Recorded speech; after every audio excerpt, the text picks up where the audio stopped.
रद्द करण्याचा निर्णय घेतला। मात्र हिंदी आडून आपल्यालाच अडचणीत आणण्यात आल्याची भावना शिंदेंच्या शिवसेनेच्या नेत्यांकडून व्यक्त करण्यात येते। शिवसेनेच्या राष्ट्रीय कार्यकारिणीमध्ये मराठीच्या मुद्द्यावरती चर्चा झाली। भाजप आणि अजित पवारांच्या राष्ट्रवादीनं हिंदीच्या मुद्द्यावरनं आपल्याला अडचणीत आणल्याचं मत शिशिर शिंदे यांनी व्यक्त केल्याची माहिती खात्रीलायक सूत्रांनी दिली आहे।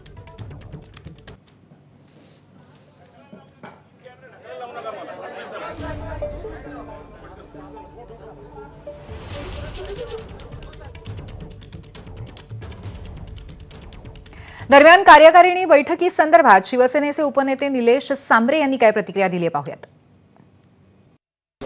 आम्हाला कालच्याच बैठकीमध्ये आदरणीय आमच्या नेत्यांनी सूचना दिलेल्या आहेत का वाचाळवीर कुठलीही बडबड समाजामध्ये दरी निर्माण होईल अशा पद्धतीने करू ना। त्यामुळे या गोष्टीमध्ये मी कुठल्याही प्रकारे वक्तव्य करू इच्छित म्हणणं आहे कुठे भाजप असेल या अजित पवार असतील कुठे काम करतात नाही त्यांनाही रोखण्यात आलं का कुठल्याही पद्धतीमध्ये युतीमध्ये संभ्रम निर्माण होईल अशा प्रकारचे वक्तव्य कोणी करू नये। त्रिभाषा धोरणाबाबतचा जी.आर. सरकारने रद्द केल्यावरती आता 5 जुलैला ठाकरेंची शिवसेना आणि मनसे विजयी मेळावा काढणार आहेत। वरळी डोम इथे